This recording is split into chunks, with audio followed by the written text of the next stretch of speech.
trace des objectifs, il se fixe des objectifs, des buts à atteindre, et il met en œuvre tous les moyens nécessaires en sa possession pour atteindre ses objectifs.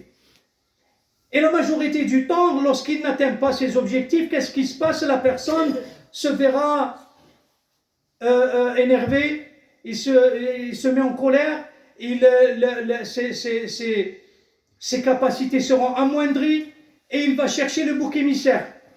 C'est pas de ma faute, c'est parce que celui-là, il m'a donné le mauvais œil, ou celui-là, il s'est interposé, ou l'autre, ou elle, ou je ne sais quoi. Il oublie une chose très importante. Il oublie une chose très importante, que tout ceci est du bon vouloir d'Allah tabaraka wa ta'ala. Et que ça a été écrit.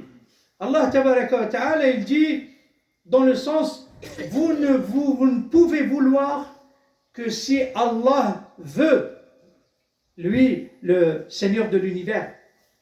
Vous ne pouvez vouloir, vous ne pouvez pas avoir quelque chose, sauf que si Allah le veut. Et il faudrait ça revenir à ce que Allah tabaraka wa ta'ala, il a la première des choses qu'il a créées, c'est la plume. Et il lui a dit d'écrire, elle lui a dit qu'est-ce que j'écris? Il lui a dit écris les destinées de toutes choses jusqu'à ce que la dernière heure interviendra, l'heure de la fin des temps, du monde. Et dans une autre version rapportée par Muslim, le prophète sallallahu alayhi wa sallam, il dit que Allah il a créé la plume 50 000 ans avant la création des cieux et de la terre. Tout ceci est écrit. Tout cela est écrit. Et que parmi le fait de croire, parmi les conditions de la foi, c'est de croire au destin. C'est de croire au destin. Et que c'est écrit, si tu sais que c'est écrit pertinemment, ce n'est pas la faute à un tel ou un tel, et que tu dois croire, comme l'a dit le prophète sallallahu alayhi wa sallam, dans le hadith rapporté entre autres par l'imam Ahmed, il a dit que ce qui t'a atteint ne pouvait pas t'éviter, de croire que ce qui t'a atteint ne pouvait pas t'éviter, et que ce qui t'a évité ne pouvait pas t'atteindre.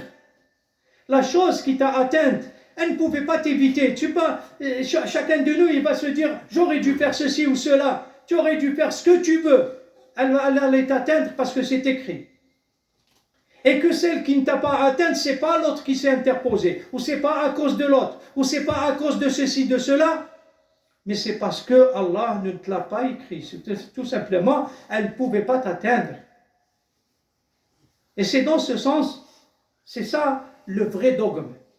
Al-Aqida, juste Al-Aqida Sahiha,